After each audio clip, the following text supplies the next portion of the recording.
Merci beaucoup Chloé d'être avec nous aujourd'hui pour le dernier épisode de la saison 3 de Just Getting Started. Donc on est super content de t'avoir. Donc comme je t'ai dit, l'idée de ce podcast c'est plutôt de se concentrer sur toi, ton parcours. Qu'est-ce qui t'a amené à être aujourd'hui C-level justement chez Alice et Bob. Et je pense que tu as un parcours super intéressant à la croisée de l'ingénierie et du business. Donc si tu peux nous raconter, te présenter en quelques minutes et ouais, avec plaisir. Du coup, moi je suis à la base, j'ai fait une formation d'ingénieur, j'ai fait les arts et métiers. Et très rapidement, en fait, au cours de mes études d'ingé, j'ai eu l'envie de découvrir un peu l'entrepreneuriat. Je m'étais pas mal investie dans différentes assos de l'école. Et puis, en fait, en troisième année, en quittant un peu ce monde pur des 2 premières années d'école d'ingé très dense en expérience associative, vraiment, j'ai commencé à me dire, ok, l'entrepreneuriat, quoi, comment, qu'est-ce qui pourrait être intéressant. Je baignais un peu dedans parce que mon père est entrepreneur également. Et donc, en fait, à ce moment-là, j'ai créé une start-up avec mon père et 2 autres fondateurs qui s'appelait WeRate, qui faisait de l'évaluation de start-up par la foule dans le but d'aider des BA qui investissaient au tout début des boîtes à avoir de la data, à avoir de l'aide un petit peu sur leur prise de décision. Okay. En parallèle de tes études? En parallèle de mes études, okay. Ouais. Et en fait, ce qui était trop cool aux arts et métiers, c'est qu'en troisième année, j'ai fait une majeure en entrepreneuriat. Et donc, en fait, ça me permettait, donc, la boîte que j'avais créée en fin de deuxième année d'école, de pouvoir appliquer, enfin, en fait, d'appliquer tout ce que j'apprenais en cours directement au sein de ma boîte et de découvrir plein de choses et d'avoir aussi un regard critique sur purement la théorie qu'on m'enseignait et de pouvoir mettre les choses en pratique. Donc, hyper intéressant comme période. Et à la suite de ça, du coup, j'ai été full-time une petite période dans ma boîte. Je m'occupais de tous les sujets qui étaient vraiment liés à la croissance, donc un peu de bizdev, de la gestion de boîte, enfin vraiment voilà, croissance des équipes, communication, enfin bref, vraiment.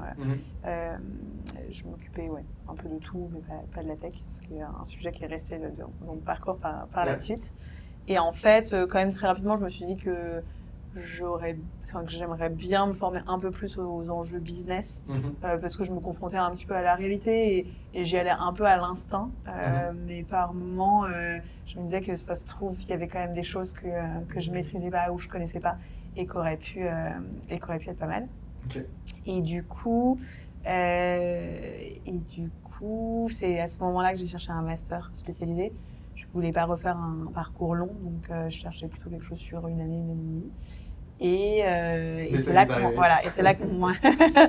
que j'ai croisé l'ESSEC avec le grand avantage j'avais envie de partir à l'étranger. J'ai été prise pour Singapour au SMIB et une fois à Singapour, c'est là où j'ai candidaté pour le double cursus avec du coup Queen's University au Canada, okay. En Ontario. Et donc j'ai fait mon premier semestre à Singapour et mon deuxième semestre à Queen's University. Les deux sur un enjeu très business international. Et j'ai appris plein de choses, j'ai rencontré plein de personnes. Un des trucs les plus forts, je pense que j'ai appris, c'était à travailler avec des gens de background très différents et de cultures très différentes. Et chose que, en fait, on a l'impression de connaître tant qu'on s'y est pas confronté. Ouais. Et le jour où on se confronte à un travail de groupe avec des nationalités différentes, des backgrounds d'études différents, là on se dit mon Dieu, mais quel est ce monde? Et ça pour le coup c'est des soft skills qui paraissent toutes bêtes, mais qui m'ont vachement aidé pour toutes mes expériences par la suite. Et donc je continuais opérationnellement dans ma boîte à traiter tous les sujets de fond, donc dès qu'il fallait faire des decks, des Excel, des sujets je pouvais faire en décalé par rapport, parce que du coup j'avais un décalage horaire, que ce soit au Canada ou à Singapour, toujours intéressant avec le reste de l'équipe. Et donc du coup j'ai fait un petit peu de travail en off pendant toute cette période-là, et quand je suis rentrée en France à la fin de cette période, je rentrais parce qu'en fait j'avais l'opportunité de m'investir dans un accélérateur à Station F. Station F ouvrait tout juste, on était en 2017. Et donc c'est à ce moment-là que j'ai décidé d'arrêter d'être opérationnelle au sein de ma boîte. Donc, ça s'est fait tranquillement. Enfin, mon investissement a diminué tranquillement et j'ai commencé chez Arénité Accélération pour participer au montage du programme qu'ils avaient à Station F sur l'accompagnement de boîtes industrielles. Donc beaucoup de boîtes hardware en grosse phase d'industrialisation. Et donc hyper intéressant parce que c'était mon premier pied de l'autre côté de l'entrepreneuriat. Et en même temps, je trouvais ça trop cool parce que j'avais vraiment envie de continuer à me former. J'avais pas envie de remonter tout de suite une autre boîte. Et je me disais que c'était un peu allier le meilleur des deux mondes entre purement l'entrepreneuriat, mais rester dans cet écosystème-là. Et après, j'ai rejoint Agoranov en responsable du numérique chez eux. Donc, numérique chez Agoranov, c'est numérique deep tech. Donc, je m'occupais de boîtes, de l'IA, de la data, la cyber et le quantique. D'accord. Et ça, j'ai fait ça pendant un peu moins de 4 ans. Et donc, j'accompagnais des entrepreneurs dans leur développement de boîte sur tous les sujets de croissance d'une boîte au démarrage. Et après Alice et Bob, du coup. Et après, j'ai rencontré Théo et Raphaël parce que ils sont venus pitcher le projet Alice et Bob chez Agoranov fin 2019. Ils ont commencé leur incubation début 2020. Et très rapidement, les discussions avec Théo sont arrivées sur le sujet de est-ce que je serais pas intéressée à les rejoindre, et ainsi de suite. Et donc, on en avait parlé pendant plusieurs mois et je les ai rejoints début 2021. Donc, voilà. Et maintenant, je suis COO chez Alice et Bob. Je m'occupe de tous les sujets liés à la croissance. Au début, je m'occupais de tout ce qui était littéralement non-tech. Et aujourd'hui, c'est toujours un peu le cas. Mais vraiment, le point commun entre toutes les activités et tous les départements que je manage sont vraiment des sujets à la fois corporate et à la fois croissance de la boîte. Ok, génial. Voilà. Merci pour cette présentation. Il y a un truc qui est hyper intéressant dans ton parcours, tu en as parlé brièvement, mais c'est justement le fait que tu sois passé de l'autre côté avant de rebasculer dans le monde de l'entrepreneuriat. Comment est-ce que qu'est-ce que tu penses t'a apporté cette expérience un peu d'être plutôt dans le coaching, d'avoir beaucoup de boîtes, d'avoir passé beaucoup d'entrepreneurs? Comment est-ce que toi, ça t'a servi derrière? Alors, sur vraiment plein de choses. En fait, ça apporte le fait de se confronter à beaucoup d'idées, beaucoup de marchés très différents, beaucoup de typologies d'entrepreneurs aussi, parce qu'en fait, à chaque boîte, son bout de fondateur, en gros, 1, 2, 3, 4, tout dépend des boîtes, mais en fait, ça donne une différence assez forte sur les boîtes, cette équipe fondatrice. Et en fait, aussi, ça m'a amené à la fois un côté, la capacité d'arriver de manière très humble, en discutant avec des entrepreneurs, parce qu'en fait, ils connaissaient leur marché bien mieux que moi, ils connaissaient leur tech, évidemment, bien mieux que moi, et quand même, j'avais énormément de choses à leur apporter sur d'autres sujets. Et donc, en fait, au démarrage, quand je commence, tu vois, il y avait des moments où je me confrontais à des entrepreneurs qui montaient leur troisième boîte et qui viennent quand même être incubés dans un incubateur. Ça a quand même... et je me demandais un peu les premières fois en me disant mais pourquoi ils font ça, qu'est-ce qui est... Et en fait, ils m'ont appris que on n'a jamais fini d'apprendre, vraiment jamais. Et donc ça, c'est hyper... je me suis nourrie de tous les entrepreneurs que j'ai rencontrés, autant qu'ils ont certainement profité de m'avoir à disposition pendant cette période. Mais donc, j'ai trouvé ça hyper intéressant. Et puis ça donne des réflexes, t'apprends plein de patterns de fonctionnement, tu vois ce qui marche, ce qui marche pas, dans plein de boîtes différentes. Et donc, c'est hyper intéressant. Et puis aujourd'hui, je suis super contente de pouvoir, je crée des liens avec des entrepreneurs que j'ai accompagnés au cours d'Agoranov, hyper sympa. Donc, c'est hyper agréable aujourd'hui d'avoir aussi cette petite communauté d'entrepreneurs à qui je peux de temps en temps, quand moi maintenant je suis en galère, passer aussi un coup de fil. Est-ce qu'il y a des moments dans ton accompagnement, à la fois chez Agoranov, mais moments à métier, toutes les boîtes que tu as accompagnées, où tu as décelé des choses qui se sont après arrivées dans ta vie d'entrepreneur et que du coup tu as géré différemment? Alors donc oui, clairement oui, j'ai énormément appris de ce que des échanges que j'ai eu avec ces entrepreneurs à ce moment-là, et je pense que ça drive beaucoup mes intuitions et mes choix aujourd'hui. Et à contrario, il y a aussi des choses que j'ai conseillées à des entrepreneurs à l'époque que j'ai oublié de me conseiller à moi en étant le nez dans le guidon. Et c'est normal. Enfin, et en fait, c'est toujours un petit peu ce que j'essaye de faire aujourd'hui. Et un truc que je continue à faire, c'est de continuer à échanger avec d'autres entrepreneurs. Donc, j'essaie toujours de rencontrer d'autres entrepreneurs encore aujourd'hui, de discuter avec d'autres COO ou CEO de boîtes qui sont ou au même stade que nous, ou un petit peu plus avancés, ou même beaucoup plus jeunes, pour continuer à apprendre et toujours récupérer aussi du feedback sur les idées qu'on a, pour pouvoir, entre guillemets, me construire autour de moi ce petit réseau d'accompagnement où en fait, parfois c'est moi qui réponds à leurs questions et parfois c'est eux qui répondent aux miennes. Mais juste, ça permet de continuer à grandir et continuer à apprendre pour essayer d'éviter de faire des erreurs par la suite. Et qu'est-ce qui t'a donné envie du coup de passer de l'autre côté? Enfin, j'imagine qu'il y avait un super fit avec ouais, en fait, je pense qu'il y a un vrai sujet. J'aime bien quand même l'opérationnel. J'aime bien être dans l'action, je dirais. Et donc, j'adorais mon métier chez Agoranov, mais j'arrivais vraiment à un stade où j'étais dans une certaine zone de confort. Évidemment il y a un côté hyper intéressant chez Agoranov parce que tout le temps, t'as des nouveaux projets qui arrivent presque tous les mois. Et donc, en fait, dès que tu as un projet qui arrive, tu en as un qui part. Et donc, tu as un renouveau de sujets d'innovation, de nouveaux marchés, de nouvelles choses à étudier. Donc, en fait, tu te lasses pas vraiment parce que tu continues à apprendre. Mais, j'avais vraiment envie de participer à l'aventure. Il y a un côté un peu frustrant de parfois donner des conseils où tu es persuadé que s'il faudrait qu'ils aillent par là, mais en même temps, c'est pas toi qui gère la boîte. Donc tu peux pas. Tu as un impact qui est d'une certaine manière limité sur certains points. Et puis, quand les choses avancent bien, réussissent bien, quand il y a une certaine effervescence qui te manque quand tu es juste en accompagnement. Donc après, c'est un trait de caractère. Ouais, c'est sûr. Et rejoindre une jeune start-up plutôt que toi créer la tienne, tu y avais pensé aussi, j'imagine, du coup complètement. Le sujet s'est posé à plusieurs moments. C'est un sujet qui m'a jamais vraiment quitté. En fait, c'était une raison de moment, de timing, en fait. Le timing faisait qu'à ce moment-là, je trouvais le projet passionnant,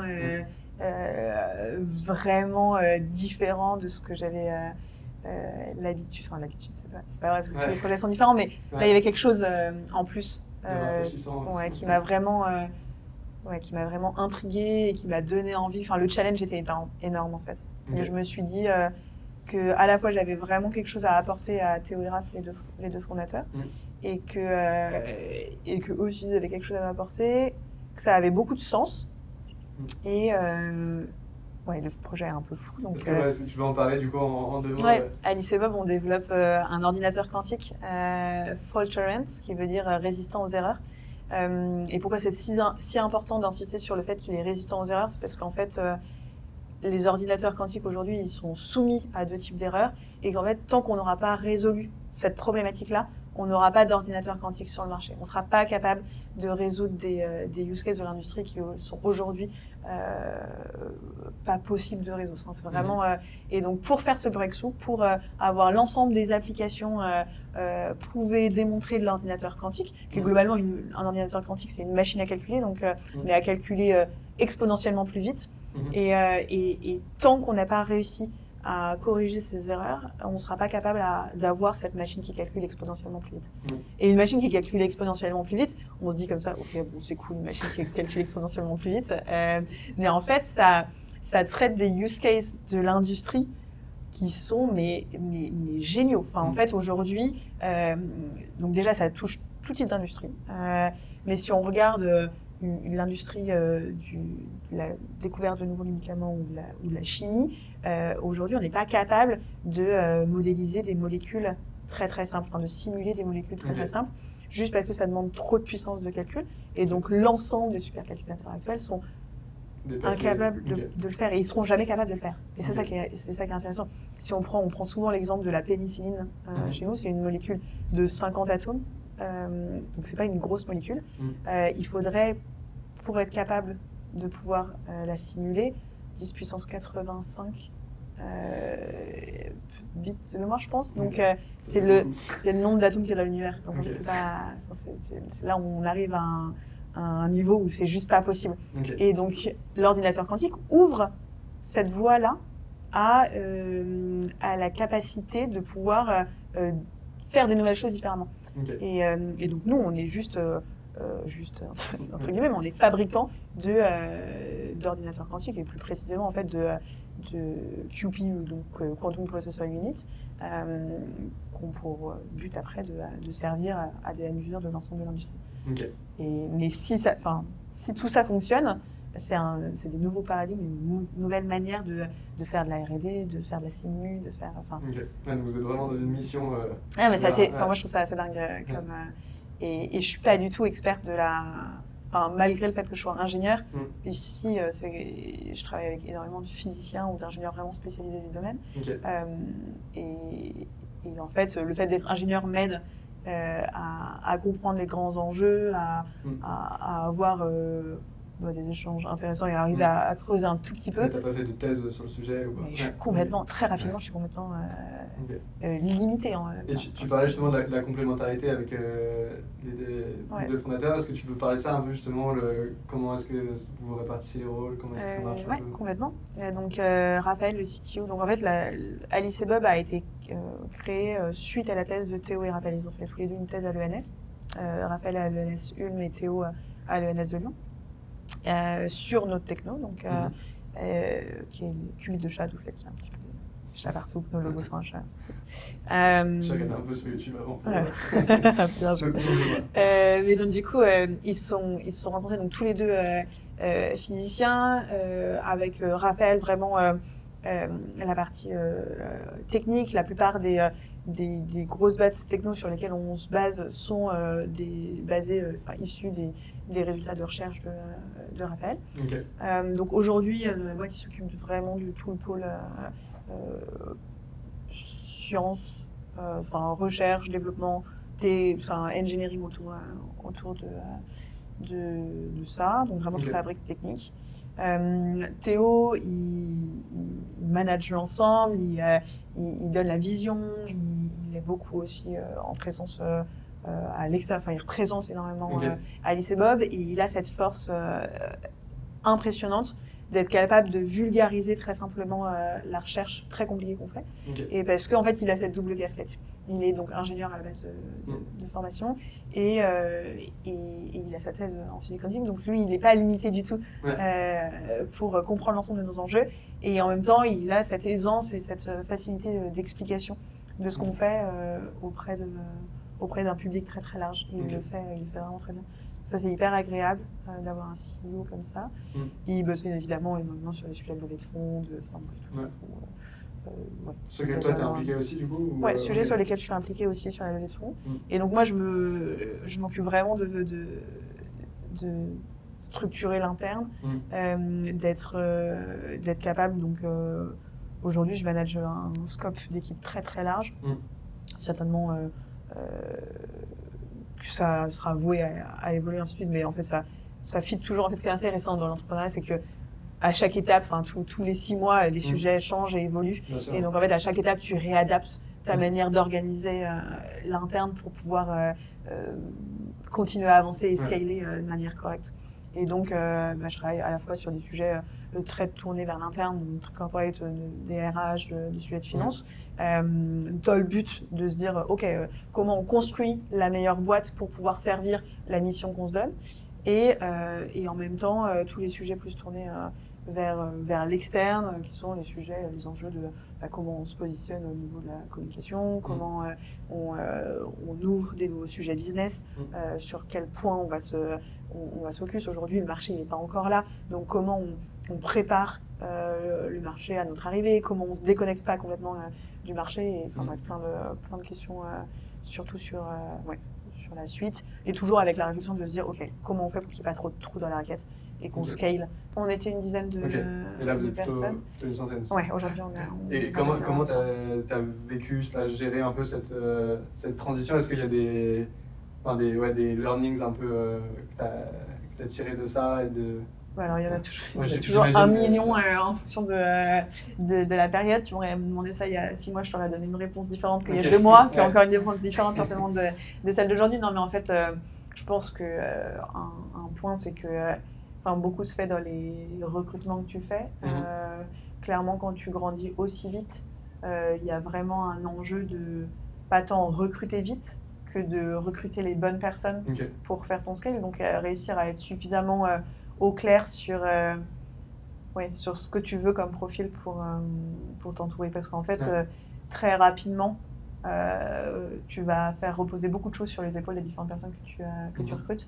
Et donc, faut aussi, ça marche bien quand tu as des personnes autour de toi qui ont les épaules pour soutenir ça et que tu sens qu'ils sont capables de aussi, eux, grandir aussi vite que la boîte. Parce que l'enjeu, en fait, c'est la boîte grandit vite, mais il faut que l'ensemble des personnes qui construisent la boîte grandissent aussi vite que la boîte. Des super choses qu'on a faites, tu vois, on était aux alentours de 40-50 personnes. On a fait un énorme travail poussé par Marion, notre RH, qui un énorme travail sur la culture de l'entreprise, sur nos valeurs, parce qu'on en avait au démarrage qui avait été insufflé par Théo et Raphaël, mais l'idée c'était de pouvoir vraiment les ancrer dans la boîte, et je trouve qu'il y avait un côté à l'exercice en fait, pas tant au résultat, mais vraiment à l'exercice collectif hyper intéressant et qui aide aussi tu vois, au fur et à mesure des recrutements à continuer à insuffler et à pas perdre en fait cet élan de départ, parce qu'en fait le risque quand tu grandis vite et que tu as beaucoup de personnes qui arrivent, c'est que tu perds ce souffle du départ, et pour l'instant j'ai l'impression qu'on l'a pas perdu. Donc ça c'est vraiment hyper agréable à voir. Et puis après en fait au fur et à mesure tu structures, au fur et à mesure tu t'installes des process que tu n'avais pas quand tu étais 20 mais que tu es obligé d'avoir quand tu es 100. Et donc voilà, donc il y a pas de, je pense en fait on se trompe à partir du moment où on pense qu'il faut suivre un livre ou une règle ou une recette pour faire scale une boîte. Je pense que il y a évidemment des sujets sur lesquels il faut faire attention, mais il n'y a pas de...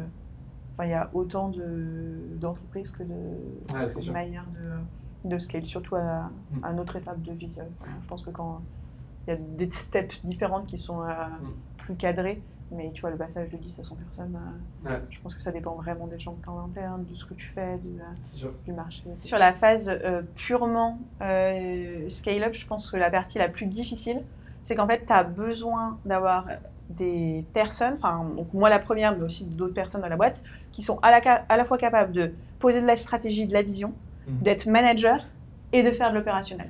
Et donc en fait, tu te retrouves avec une quantité de casquettes différentes à gérer au même moment, dans un temps hyper contraint et ainsi de suite, que c'est hyper challengeant de réussir. Je pense que juste c'est difficile de déceler si la personne est capable de faire tout ça avant de la voir à l'œuvre.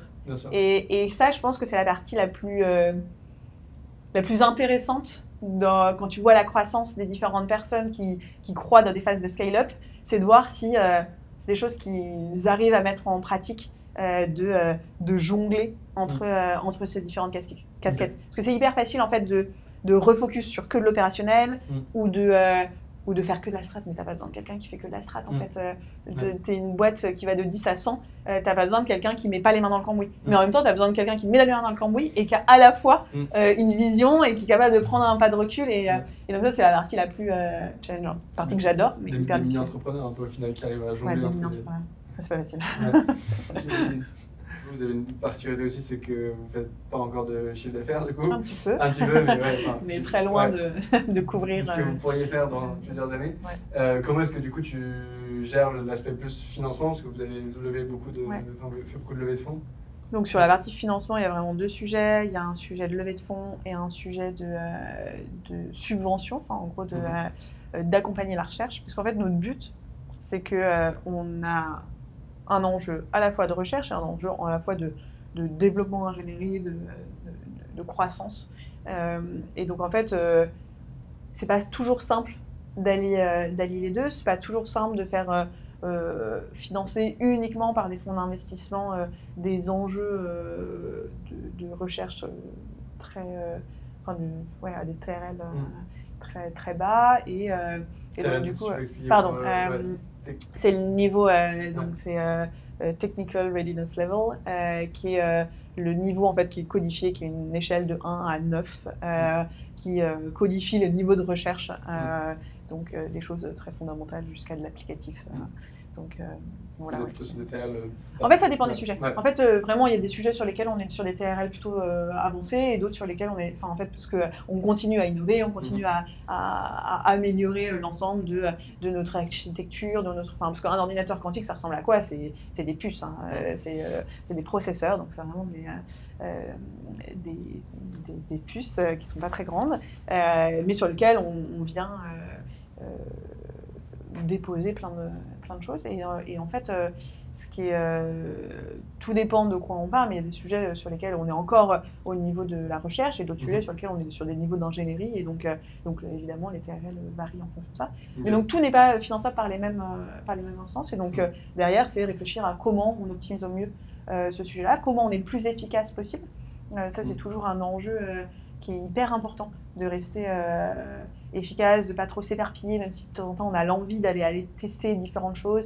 Comment t'ouvres de temps en temps le fait d'aller tester, puis il faut au bout d'un moment converger vers un seul et même sujet pour réouvrir plus tard et ainsi de suite. Et donc comment tu gères ces phases de tests très larges, à du refocus, qui est aussi très important, parce qu'il faut qu'on avance vite, parce que la compétition elle est quand même féroce. Les acteurs face auxquels on se bat sur le fait de construire un ordinateur quantique fault-tolerant, c'est Google et Amazon. Donc, en fait, comment est-ce que justement vous gérez cette... parce que du coup, vous avez des très très bons chercheurs, mais du coup, ils ont des moyens quand même beaucoup plus conséquents. Oui, complètement. Comment est-ce que se fait la compétition un peu En vrai, on a la chance d'avoir en France un vivier de talent qui est exceptionnel. Et qui sont motivés pour rejoindre des aventures comme Alice et Bob. Donc en fait, à partir de ce moment-là, tu as déjà gagné quelque chose qu'on ne peut pas te prendre. Et oui, ils peuvent proposer des salaires beaucoup plus gros et c'est une bataille qui est parfois dure à mener. Et il y a des profils qu'on perd parce qu'on n'est pas aligné en termes de salaire Google et AWS.